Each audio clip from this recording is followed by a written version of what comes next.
Todos irmãos com a paz do Senhor. Amém. Podem se assentar.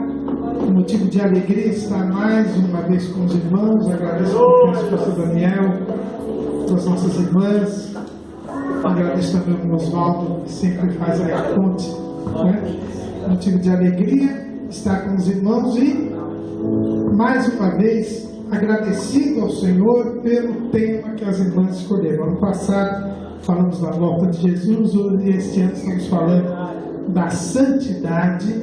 São dois temas que precisamos ter em nossos púlpitos. Glória a Deus, lamentavelmente, em muitos lugares, na grande esmagadora maioria dos lugares hoje, já não se fala mais sobre isso. Os irmãos escolheram o Salmo de número 93. Nós não vamos ler, porque já foi lido aqui por todos, mas vamos meditar sobre ele esta noite. Salmo de número 93. Na nossa tradução, o Salmo 93 não tem título. Né? Não tem título. No texto hebraico ele não tem título. Mas se nós formos à tradução, a primeira tradução da Bíblia, que foi a Bíblia traduzida ainda no tempo do Antigo Testamento, ela foi traduzida para o grego lá pelo século IV a.C., a chamada tradução dos 70, quando os 70 doutores da lei traduziram a Bíblia para o grego, então só o Antigo Testamento. Lá no Salmo 93, na tradução dos 70, esse salmo tem um título, e é interessante, né? Diz que é Salmo de Davi, para ser cantado na véspera do sábado. Este salmo, os judeus realmente eles cantam este salmo um pouquinho antes do começo do sábado. Os irmãos sabem que o sábado judaico começa no pôr do sol. Até amanhã, por exemplo, no pôr do sol vai começar o sábado. E antes do pôr do sol, a última coisa que eles fazem antes do início do sábado é recitar este Salmo 93. Porque é como se a criação se reunisse para louvar a Deus antes do descanso. Os irmãos sabem, na narrativa da criação, o mundo foi criado em 6 dias. No 6º dia o Senhor termina a criação e no 7º ele descansa. Ele para de criar, não é que ele ficou cansado, né? Algumas pessoas que veem que Deus descansou, parece que Deus cansa. Ele não cansa, não é? A Bíblia fala lá em Isaías que aquele que não cansa nem se fadiga. Então Deus não cansa. Mas esse descanso que a Bíblia fala, nada mais é do que ele ter cessado de criar, ter parado de criar. E na verdade nós estamos no descanso. Porque desde o final do 6º dia da criação, Deus não criou mais nada e Ele só vai voltar a criar depois do juízo final. Que aí a Bíblia diz que haverá novos céus e nova terra em que habita a justiça. Então, na verdade, nós estamos no 7º dia, nós estamos no descanso. Porque Deus apenas está sustentando pela sua palavra todas as coisas. Ele não cria nada novo. Ele sustenta aquilo que ele criou até o juízo final. Aí no juízo final haverá novos céus e nova terra. Então, este salmo é cantado antes do início do descanso, antes do momento em que os judeus parariam todas as suas atividades para adorar a Deus. Então, para que se adore a Deus, para que se dedique a Deus, os judeus, como última coisa que eles fazem antes de começar o dia da adoração a Deus, é ler este salmo. Então este salmo tem a ver com a preparação para a adoração, a preparação para o momento em que estaremos em comunhão com Deus. Os judeus tinham a sua comunhão com Deus no sábado, mas nós que estamos em Cristo Cristo é o nosso sábado, Cristo é o nosso descanso. Então nós temos que estar sempre em comunhão com Deus.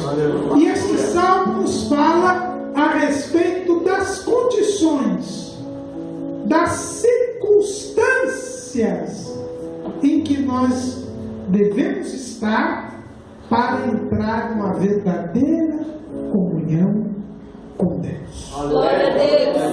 E é isso que eu gostaria de meditar com os irmãos esta noite. Quais são as circunstâncias? Quais são as condições? Como Deus nos quer para que nós sejamos um com Ele? Porque o objetivo do Senhor é estabelecer conosco uma comunhão. A mesma comunhão que há entre o Pai, o Filho e o Espírito Santo, Ele quer que nós tenhamos. É o que a gente lê lá na oração sacerdotal de Jesus. Quando nós abrimos a Bíblia lá no Evangelho segundo escreveu João, no capítulo 17, o Senhor fala assim no versículo 20: e não rogo somente por estes, mas também por aqueles que pela sua palavra hão de crer em mim, para que todos sejam um, como tu, ó Pai, o és em mim, e eu em ti, que também eles sejam um em nós, para que o mundo creia que tu me enviaste. Jesus disse que o objetivo dele ter vindo ao mundo, o objetivo dele ter morrido por nós, o objetivo dele ter nos salvado, é que nós sejamos um com Ele. E para nós sermos um com Ele, nós temos que, para nós entrarmos no descanso, entrarmos na comunhão, nós temos que atender algumas condições, alguns requisitos. E essas condições e esses requisitos são dados pelo Salmo 93. O Salmo 93, por isso ele é cantado pelos judeus antes do sábado. O sábado que é símbolo desta comunhão que nós temos com Jesus, pela sua graça, pela sua misericórdia.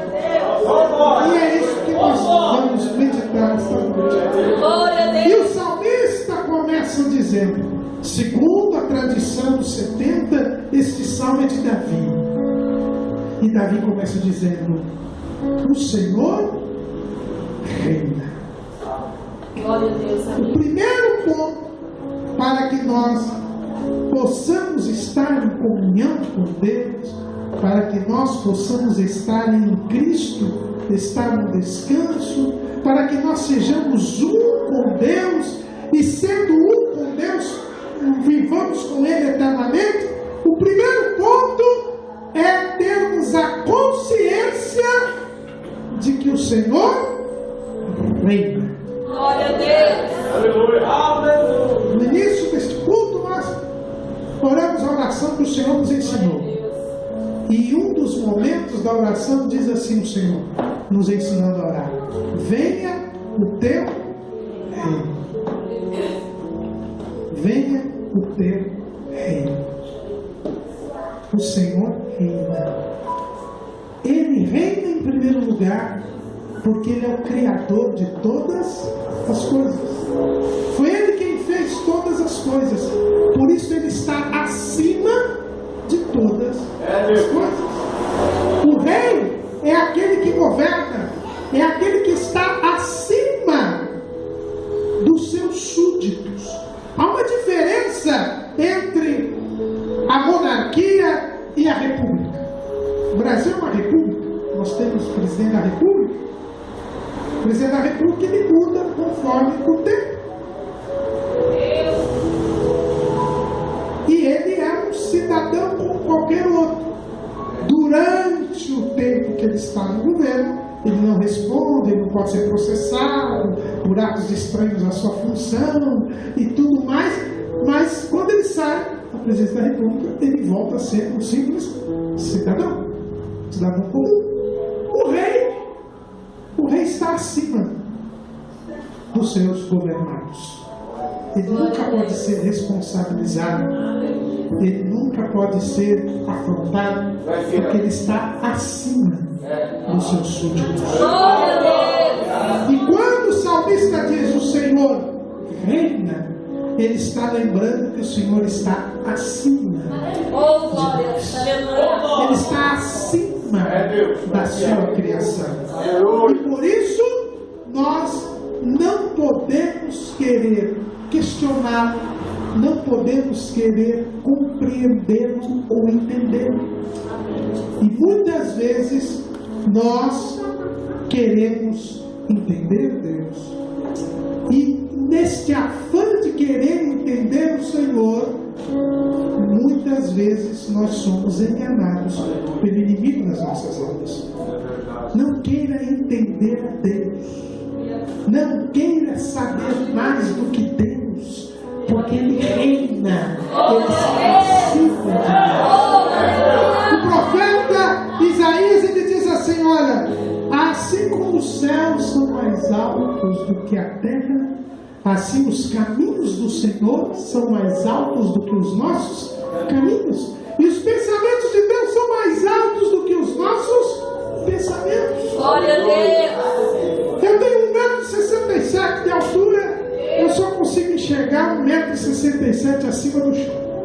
Às vezes eu levanto um pouquinho assim a vista, já estou ficando bem velho, já está encurtando o tempo que eu vejo. Mas quando eu olho, eu vejo aquele céu azul, né, os dias claros, os dias ensolarados, você vê aquele céu azul. Só que esse azul que você vê tão alto, não é o céu. Não é o céu. Porque Yuri Gagarin, o primeiro astronauta que deu uma volta em torno da Terra, a primeira coisa que ele falou no rádio foi: a Terra é azul. Então esse azul que a gente vê bem alto, bem longe, não é nem o céu, é a Terra ainda. O céu está além disso. E você nem consegue alcançar com a sua vista o que é o céu. E como é que você quer entender? Deus é fiel.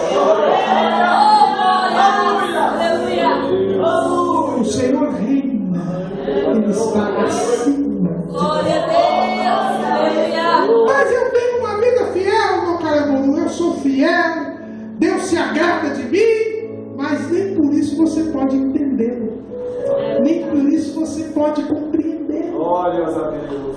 Se você tem alguma dúvida disso, leia depois em casa o livro de Jó. Deus dava testemunho de Jó no céu. Jó nem sabia, mas Deus dava testemunho dele.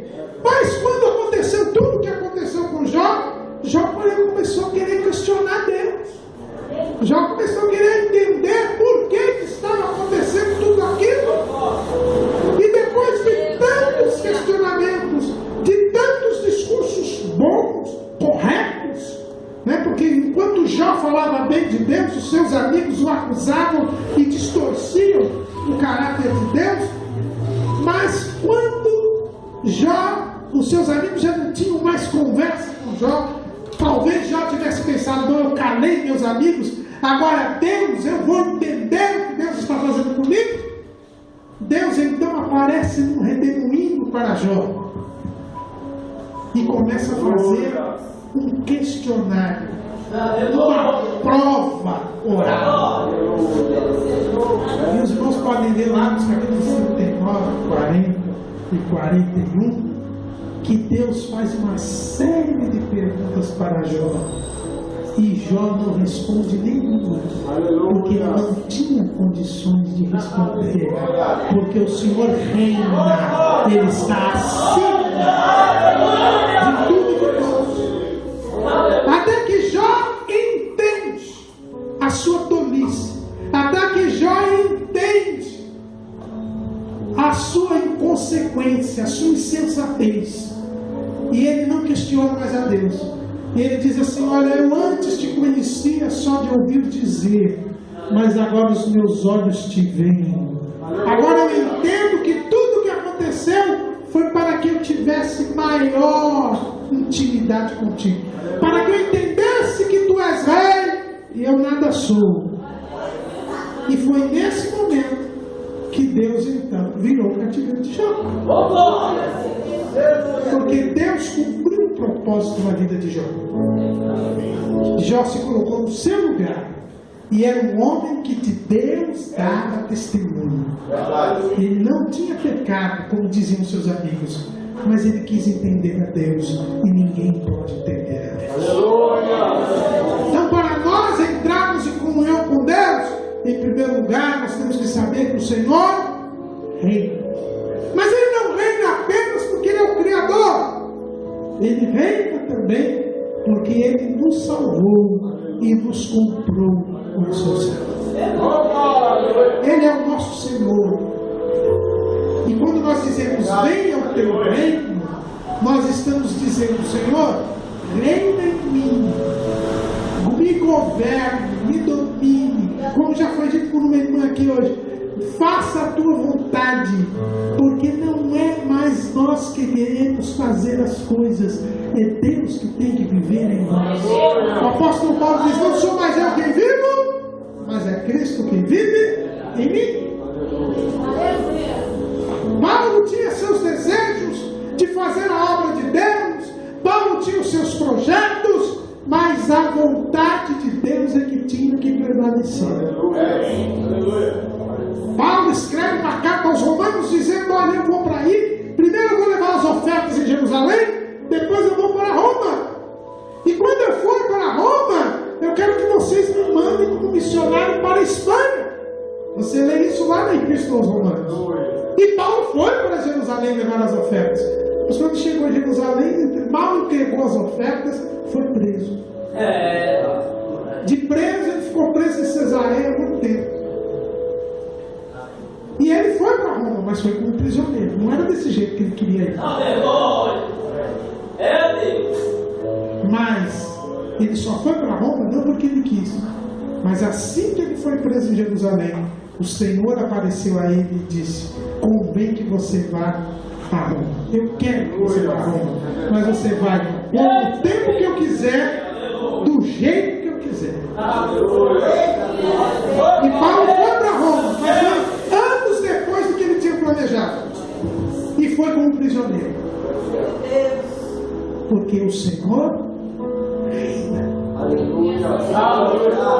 Mas o salmista continua dizendo: Ele está vestido de majestade. O Senhor se revestiu e cingiu de fortaleza. O Senhor reina porque a sua natureza é real. Ele se vestiu de majestade porque Ele é majestoso. Ele está no controle de todas as coisas. Ele é forte. Quando a Bíblia diz que ele se cingiu de fortaleza, o cingir é colocar um cinto, né? Naquele tempo, as pessoas andavam com aquelas túnicas, né? Para sair andar e não tinha carro, não tinha, então tinha que se cingir para a roupa não atrapalhar o seu andar. O Senhor, Ele se cinge de fortaleza, ou seja, Ele está pronto, porque quem se cingir estava pronto para se movimentar, pronto para sair de um lugar para outro, pronto para agir, e o Senhor está pronto para demonstrar o seu poder a favor do seu povo. O Senhor está pronto para agir. Ele age quando Ele quer, mas Ele está pronto para agir. Por isso nós temos que ter esta convicção. Nós temos que estar certos que o Senhor está pronto para agir, porque Ele é forte. É como o profeta Isaías diz que um dos nomes de Jesus, e o seu nome será Maravilhoso, Conselheiro, Deus Forte. E Ele nos fortifica, Ele nos fortalece. E aí, uma das condições para nós sabermos que o Senhor, para nós entrarmos em comunhão com o Senhor, é saber que Ele é forte. E se Ele é forte, nós somos fracos. E esta é uma triste condição que nós vemos hoje. Nós, por sermos fortalecidos pela graça de Deus, nós, por termos a força de Deus, nós, por sermos abençoados por Deus, somos tentados a achar que nós somos fortes. Mas nós não somos fortes, nós somos fracos. Aleluia. Irmãos, não queiramos ser fortes. Para eu entrar em comunhão com Deus, eu tenho que reconhecer a minha fraqueza. Aleluia. Aleluia. Mas tem muita gente que vive hoje como vivia Pedro. Pedro, irmãos, durante todo o ministério de Jesus, ele se achava forte. Ele começou bem. Já foi cantado aqui hoje sobre a pesca maravilhosa. Jesus já tinha trocado o nome de Pedro, já tinha sido apresentado pelo irmão de Pedro, André, para Jesus. Jesus mudou o nome, mas ele ainda não estava servindo a Jesus. A Bíblia diz que ele voltou para Galiléia, continuou ali pescando, e um dia Jesus chegou, e eles tinham pescado a noite inteira e não tinham apanhado nada, estavam ali consertando as redes, lavando as redes, enquanto um outro grupo consertava as redes. E Jesus, então, pregando a multidão, pediu para usar o barquinho de Pedro. Ele deixou que ele usasse o barco, ele usou o barco ali de público, ficou falando com o povo. Depois que despediu o povo, no horário inadequado, ele disse: agora vamos para o mar alto. Pedro, ali ele começou bem. Ele era pescador experimentado. Ele chegou e disse: Jesus não entendia nada de pesca. Era carpinteiro de Nazaré, tinha ido mudado para Cafarnaum, não entendia nada. E aquele horário não era horário de pegar peixe. Mas o Senhor falou: não, vamos ao mar alto. E ele aceitou. Aí Jesus falou: lança do lado. Aí ele disse: Senhor, mas eu não apanhei nada a noite inteira, mas sob a tua palavra eu lançarei. Ele se mostrou fraco. E aí ele pegou um monte de peixe, precisou da ajuda dos outros que estavam ali. E aí então ele se prostou diante de Jesus e disse: Senhor, faz de mim que sou um pecador. E Jesus disse: de hoje em diante te farei pescador de homens. E aí Pedro começou a seguir a Jesus. Mas se ele começou bem, ao longo do ministério público de Jesus, nós vamos ver que Pedro foi se achando forte. Foi se achando forte em várias situações. E uma situação que Pedro se achou muito forte foi quando o Senhor revelou a ele que Jesus era o Cristo, o Filho de Deus. Lá em Mateus 16 nós temos essa passagem que os irmãos conhecem bem. E o Senhor revelou a Pedro que Jesus era o Cristo, o Filho do Deus vivo. E quando ele falou, Jesus disse: não te revelou a carne e o sangue, mas o meu Pai que está no céu. Mas eu também te digo que tu és Pedro. E sobre esta pedra, que era Jesus, não era Pedro, edificarei a minha igreja, e as portas do inferno não prevalecerão. Pedro ficou extasiado. Deus me revelou um mistério. De todos os discípulos eu fui escolhido. E aí Jesus começou a explicar que convinha que ele morresse pelos pecadores, que ele padecesse para obter a salvação. E aí Pedro se achou forte. E naquele mesmo dia, ele que quando teve a revelação do Pai, agora como ele se achou forte, o diabo usou. E Jesus, acabando de falar que ele tinha que morrer, explicando para os discípulos, Pedro já chama Jesus de lado. Vem aqui, Jesus, eu preciso falar com o senhor. Não é nada disso não, tem pena de ti, não é nada disso. Se tu és o Cristo, tu irás reinar, existem muitas profecias aí. Deixa essa conversa de morrer para lá. Dando conselhos para Jesus. E Jesus virou para ele e disse: para trás de mim, Satanás, porque não sabes as coisas que são de Deus, só as coisas que são dos homens. Não podemos nos achar fortes. Não podemos nos achar fortes. Deus te deu uma boa palavra, você pregou bem, Deus te deu uma visão, Deus te deu uma profecia, Deus te usou na cura de um enfermo, na expulsão de um demônio. Amém, glória a Deus. Mas o Senhor se cingiu de fortaleza. Ele é o Deus forte. Nós somos fracos. Ah, mas o apóstolo Paulo diz: diga o fraco, eu sou forte. Diga o fraco. Eu primeiro tenho que entender que eu sou fraco. E em Cristo eu me fortaleço. Aleluia. Eu não sou forte. O Senhor me fortifica. Sejamos fracos, irmãos. Sejamos fracos. Tomemos cuidado. Nós nos acostumamos com as coisas de Deus. Nos acostumamos em ser usados por Deus. Nos acostumamos em ter a graça de Deus. E às vezes nós deixamos Deus de lado e queremos fazer do nosso jeito. Tome cuidado, muito cuidado, para que nós não sejamos enganados. Não faça como Sansão. Sansão achou que a sua força, a força que Deus lhe tinha dado, nunca faltaria. Até o dia que ele descobriu o seu segredo para Dalila.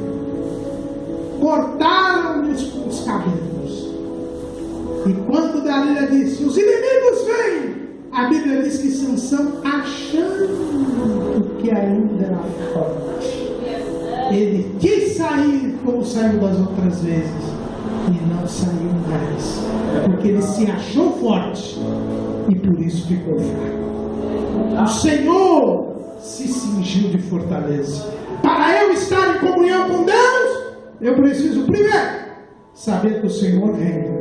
Segundo, que o Senhor é forte. Que só Ele é forte. Aleluia. Mas o salmista continua dizendo: o mundo também está firmado e não poderá vacilar. Aleluia. O teu trono está firme desde então.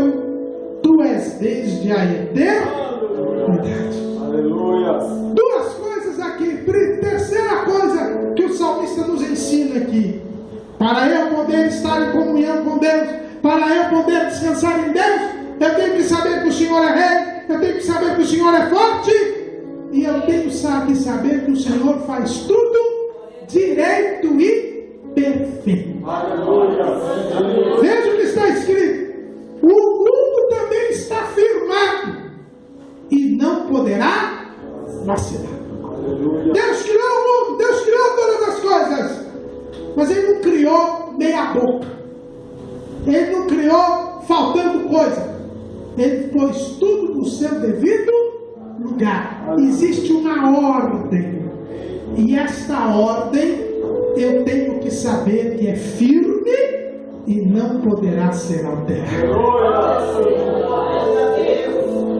Nós muitas vezes achamos que podemos driblar as coisas que Deus faz, o que Deus fez. Como diz o meu pastor, o pastor José Alberto, ele sempre diz assim: não ponha um ponto de interrogação onde Deus pôs um ponto final. Aleluia. O mundo está firmado. Aleluia. E não poderá vacilar. Quando no salmista, um dos salmos, o salmista diz assim, que o Senhor coloca limites para que as águas do mar quebrem as suas ondas. Aleluia. Dali elas não ultrapassam, a menos que o próprio Deus faça ele tsunami, o maremoto, aí ele dá uma mexida, aí a água passa, mas porque ele mexeu. Aleluia. Mas ele firmou. Aquilo que Deus estabeleceu, irmãos, é. Aleluia. Deus é. E ninguém poderá alterar aquilo que Deus determinou. É Deus quem fixou. O mundo está firmado. Não foi Ele que firmou. Foi Deus quem firmou o mundo. Aleluia. E quando Deus firma, não há quem possa vacilar. Por isso nós não podemos duvidar das coisas que Deus faz. Não podemos duvidar da salvação que Deus faz.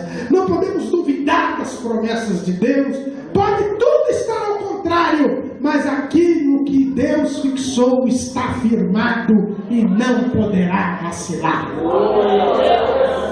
É por isso que nós precisamos da fé, e a fé é o dom de Deus, porque a Bíblia diz que a fé é o firme fundamento das coisas que se esperam e a prova das coisas que não se veem. Deus já disse o que vai acontecer. Deus disse que vai buscar a sua igreja. Deus disse que a violência ia aumentar. Deus disse que a corrupção ia aumentar. Deus disse que os dias seriam tenebrosos antes da sua volta. Deus disse que nossos dias seriam como os dias de Noé. E aquilo que Ele disse está firmado e não poderá ser alterado. Não podemos querer inventar. Não queremos querer distorcer aquilo que Deus falou. Porque o mundo está firmado e não poderá vacilar. O seu trono, teu trono está firme. Desde quando? Desde sempre. E aí vem a quarta coisa. Deus é eterno. Ele não tem princípio e também não tem fim de dias. Só Deus é eterno. Os anjos, eles não têm fim, mas tiveram um começo. Nós não temos um fim, mas tivemos um começo. Agora, Deus sempre existiu. O mundo que está firme, está firmado por Ele, teve um começo, mas Deus é eterno. O tempo não representa coisa alguma para Deus, porque Deus está acima do tempo, por isso que Ele é eterno. E se Ele é eterno, o tempo não o influencia. O tempo não o sujeita. E aqui nós temos outra característica. Para que nós possamos estar em comunhão com Deus, eu tenho que saber que Deus é eterno. E se Deus é eterno, eu não tenho que me preocupar com o tempo. E nós nos preocupamos muito com o tempo. A nossa irmã já disse aqui hoje, se existe uma coisa que vai contra nós, é o tempo. Mas se nós confiamos em Deus, Deus está acima do tempo. É verdade, Salomão diz, há um tempo determinado debaixo do céu para todo propósito. Há um tempo determinado para todo propósito debaixo do céu. Mas o tempo é debaixo do céu. E Deus está nos céus, acima do tempo. Por isso, nós não podemos nos deixar levar pelo tempo. E muitas vezes nós fracassamos porque nós nos deixamos levar pelo tempo. Abraão, ele se deixou levar pelo tempo. Quando ele tinha 70 anos, Deus o chamou de um dos caldeus e disse, sai da casa do teu pai, da tua parentela, da tua terra, para a terra que eu te mostrarei. Eu te farei uma grande nação. E Abraão saiu. É verdade que nos 5 primeiros anos, ele continuou na companhia do seu pai, saiu de um dos caldeus, foi para Arã. Mas com 75 anos, ele entendeu que tinha que largar o seu pai, largou o seu pai, foi para a terra de Canaã. Deus lhe mostrou que era aquela terra que ele daria a sua descendência, mas os anos foram se passando, e já havia passado cerca de 17 anos e nada dele ter um filho. E ele fala com sua mulher, olha, Deus disse que a gente ia ter um filho, você já não tem mais como ter filho, já é estéril, não teve um filho. Ele se deixou abalar pelo tempo. E o casal então resolveu dar uma ajudazinha para Deus. Não, você pega a Agar aí, tem um filho com ela. E esse filho vai ser o filho que Deus prometeu. Porque está demorando. Vai ver que a gente bobeou, né? O tempo está passando. Então, vamos dar um jeitinho. E o jeitinho de Abraão deu no que dá. Todo dia a gente vê no jornal. A briga dos árabes com os judeus é por causa do servo de Deus, o pai da fé, o amigo de Deus, se deixou levar pelo tempo. Aleluia. Se deixou impressionar pelo tempo. Teve Ismael, mas isso não tinha nada a ver com Deus. Deus ainda demorou 13 anos. Só 12 anos depois, melhor dizendo, ele chega, o próprio Deus vem, visita Abraão e chega para Sara e diz: daqui um ano você tem um filho. Sara até riu, não creio, não é? Aí Deus: por que te riste? Aí ela não riu, mas tinha rido.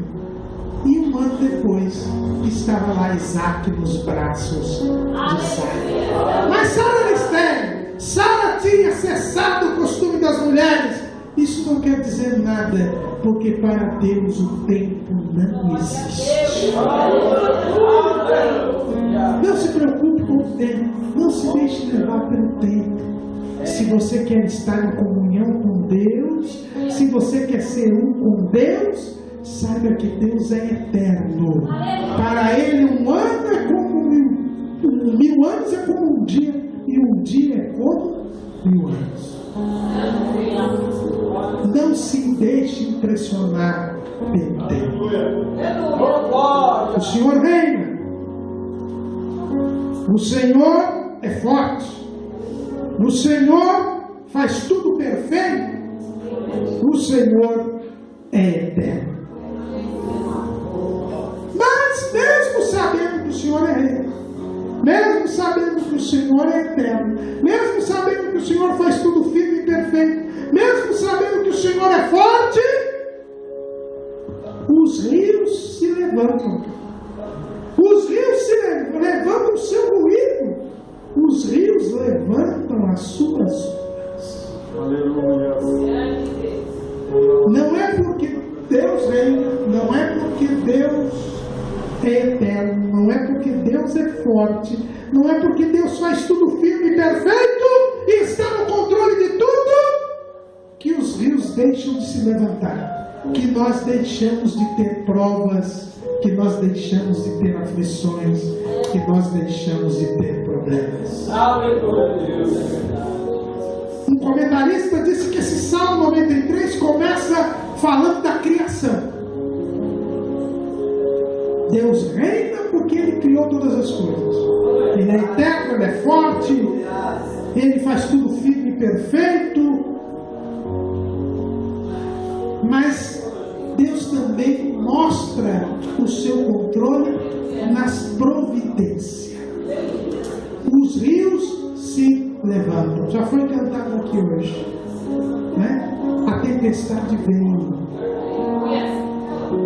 Há um ruído. Aleluia. A gente fica assustado com o que acontece à nossa volta. O inimigo das nossas almas, diz o apóstolo Pedro, ele brama como um leão. E eu tenho certeza que se tivesse aqui um circo, tivesse um leão, todo mundo soubesse que tinha um circo do leão, e a gente tivesse aqui, de repente a gente ouvisse aqui, não ficava morto, não é? Porque o rugido do leão assusta. Os rios se levantam. Aqui fala das enchentes, da enchente do Jordão. Aqui fala das dificuldades que são acima das nossas possibilidades, das nossas capacidades. Não é porque Deus reina, não é porque Deus é eterno, não é porque Deus é forte, que Ele não deixa que os rios se levantem na nossa vida. Que Ele não nos deixe em apuros. Que nós não fiquemos assustados, abalados com o ruído das ondas. Assusta. É apavorante. Eu nunca, graças a Deus, espero nunca ter. Passei por um furacão, né? Mas tem uma prima da minha esposa que mora nos Estados Unidos. E ela disse que está muitos anos lá. Aí uma vez ela veio visitar aqui, eu falei assim, tem uma coisa que você não acostumou até hoje lá nos Estados Unidos. o barulho do furacão, do vento do furacão. Por mais que eu saiba que eu estou segura, por mais que eu saiba que não vai cair, eu fico apavorada, porque o barulho é terrível. E isso acontece na nossa vida.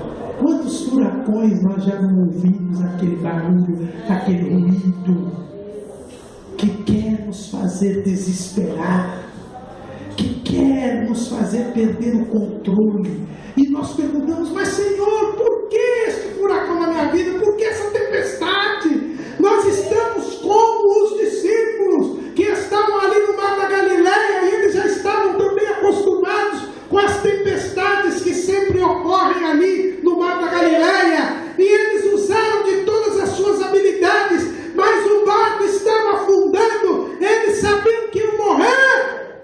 Aí eles clamam a Jesus, acordam a Jesus: Senhor mestre, não se te dá que morramos.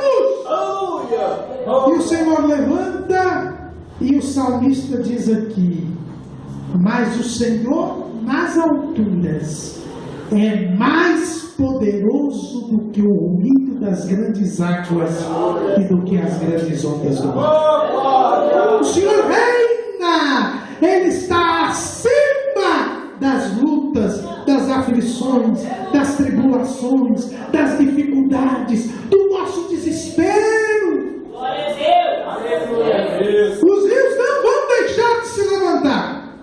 Nós não vamos deixar de ouvir o ruído, mas nós precisamos confiar em Deus, porque acima do ruído das ondas, acima do encapelado das ondas, acima da tribulação e da triste situação, Deus está.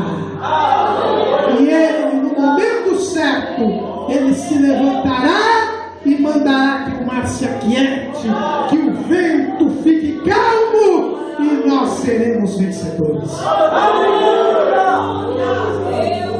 Mas o rio vem, a onda vem, o ruído vem, e no momento do ruído, da onda e do rio alto, antes que você morra afogado, lembre-se de ir ao encontro de Jesus.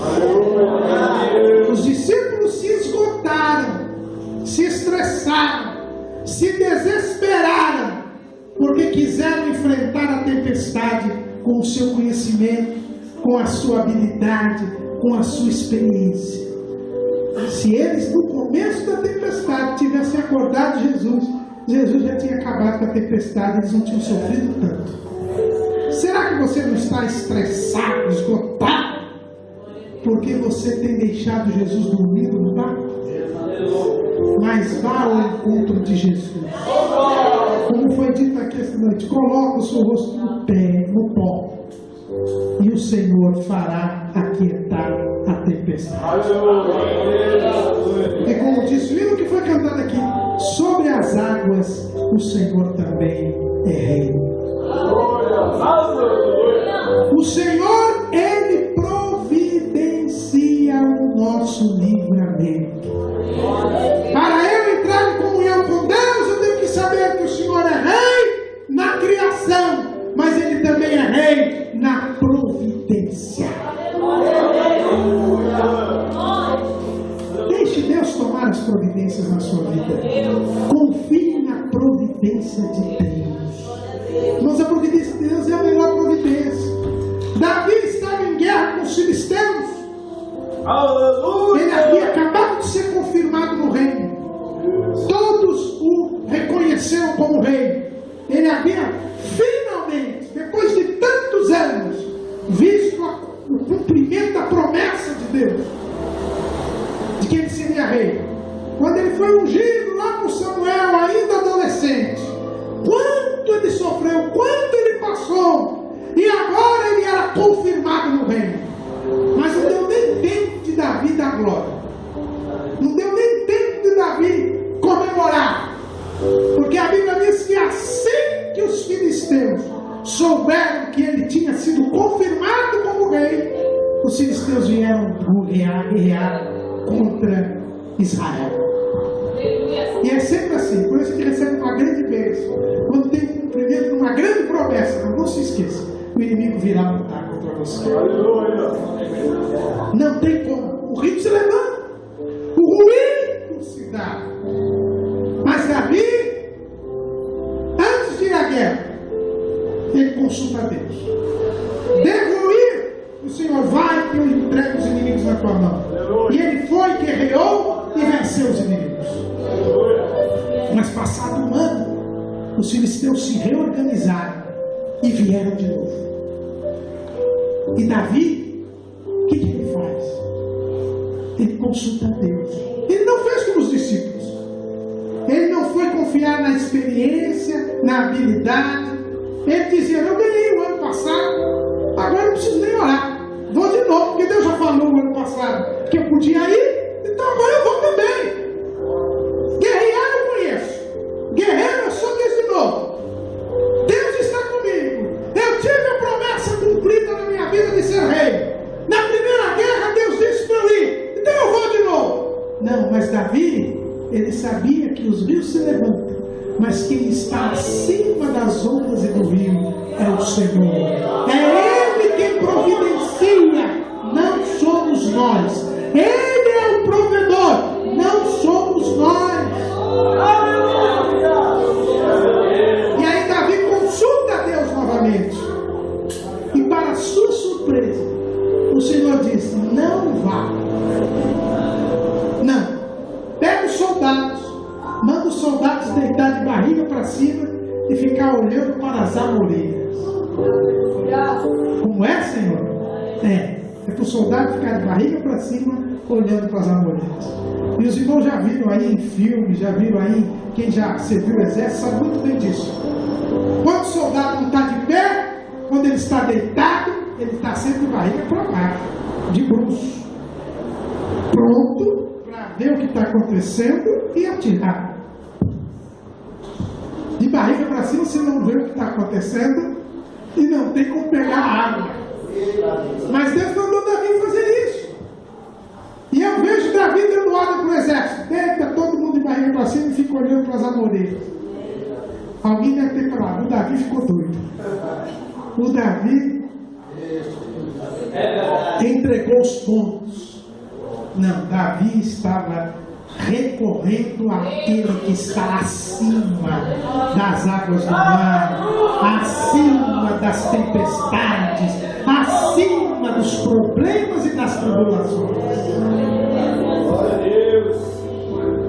E o Senhor disse, vocês só levantem quando a amoreira balançar. E todo mundo olhando para a amoreira. Aí teve uma hora que a amoreira balançou. Aí todos se levantaram, foram para a guerra. E quando chegaram no arraial dos filisteus, já não tinha filisteu. Eles só foram lá para recolher o despojo, porque o Senhor já tinha batalhado e vencido a guerra. Foi uma vitória definitiva.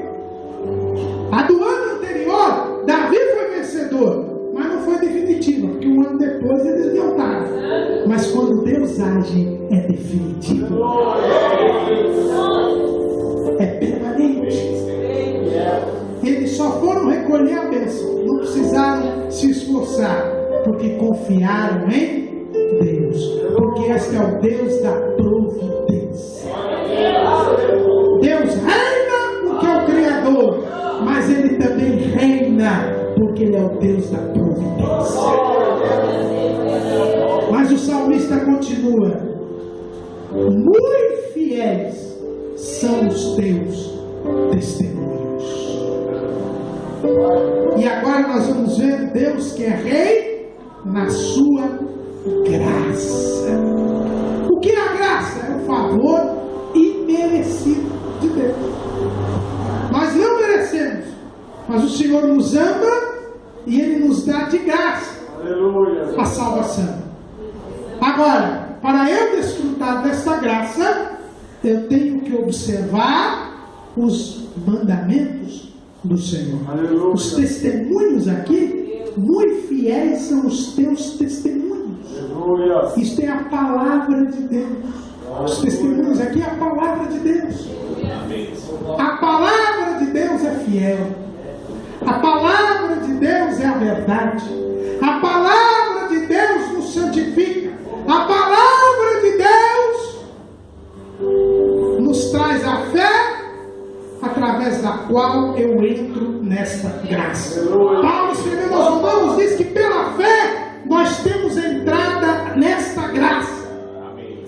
E a graça e a fé, a Bíblia diz que vem pelo ouvir, e o ouvir pela palavra de Deus. É a palavra de Deus que nos traz condição de enfrentarmos as tempestades, de sermos fracos, de sermos súditos, de sermos obedientes a Deus. É através da palavra. Sem a palavra de Deus, nós não podemos entrar em comunhão com o Senhor. É por isso que Jesus diz que aquele que nascer da água do Espírito entrará no reino de Deus. Quando Jesus disse isso para Nicodemos, a água aí é a palavra. Aleluia. Eu preciso observar a palavra, obedecer a palavra, conhecer a palavra, viver a palavra, praticar a palavra, porque muito fiéis são os testemunhos de Deus. Jesus um dia disse: examinais as Escrituras, porque cuidais ter nelas a vida eterna. São elas que de mim testificam. Os testemunhos, o testemunho de Jesus é a palavra. É a palavra que testemunha, que testifica de Jesus. E eu preciso viver de acordo com a palavra, porque a palavra é fiel. E Deus tem compromisso com a palavra. Exato. Pela santidade estarei em perfeita comunhão com o Senhor. Que Deus nos abençoe e que nós saiamos daqui em condições de a santidade vir até nós. Amém.